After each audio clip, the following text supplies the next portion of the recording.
वंचित बहुजन आघाडीचे राष्ट्रीय अध्यक्ष प्रकाश आंबेडकर यांनी दिलेल्या महाराष्ट्र बंदच्या हाकेला धुळे शहरात देखील याचे पडसाद उमटले आहे।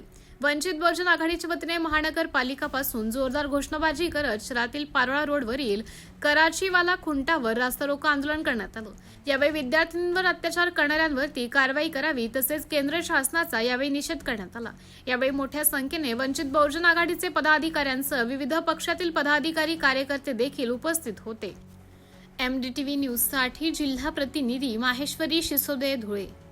जंतर मंतरवर ज्या पद्धतीने विद्यार्थ्यांच्या नीट परीक्षेच्या संदर्भामध्ये जे जन आंदोलन चिघळलेलं होतं, त्यांच्या हक्कासाठी ते जन आंदोलनाला बसलेले होते। परंतु त्या ठिकाणी काही पोलीस म्हणता येईल का हा प्रश्नचिन्ह आहे, परंतु पोलीसच्या वेशामध्ये काही RSSचे भडवे त्या ठिकाणी घेऊन आमचे त्या ठिकाणी जे काही विद्यार्थी होते, प्रत्येक विद्यार्थ्याला त्या ठिकाणी अमानुष पद्धतीने मारहाण केली। तेच नाही तर त्या ठिकाणी 16 वर्षाची जी काही मुलगी होती तिच्या पार्श्वभागेवर आणि तिच्या वरच्या ठिकाणी काही पोलिसांनी हात देखील लावले।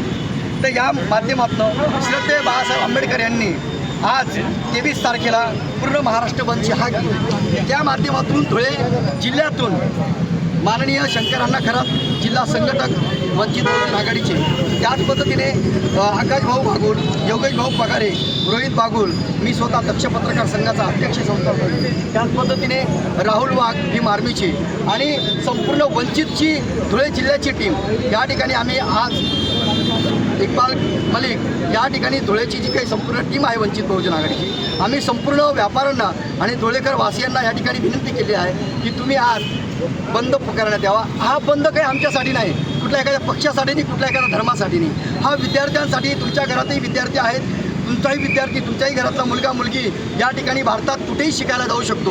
मग ज्यावेळेस असे आंदोलन होतात त्यावेळेस तुमचाही घरातला मुलगा किंवा मुलगी त्या ठिकाणी मरू शकते किंवा मारून टाकल्या जाऊ शकते, कारण की हे सरकारच तानाशाही आहे। म्हणून याच्या संदर्भामध्ये महाराष्ट्रामध्ये बंद पुकारण्यात आलेला आहे आणि हा बंद या ठिकाणी यशस्वी झालेला आहे। म्हणून त्या ठिकाणी मी माननीय प्रशासनाचं आणि धुळेकर वासियाचं, त्याच पद्धतीने आग्रा रोड जे काही व्यापारी आहेत त्या व्यापारी संघटनेचं या ठिकाणी मी अभिनंदन करतो की त्यांनी आम्हाला पाठिंबा दर्शवलेला आहे आणि या ठिकाणी आमचं जे काही आंदोलन आहे ते आमचं आंदोलन यशस्वी झालेलं आहे। जय हिंद, जय महाराष्ट्र, बापू।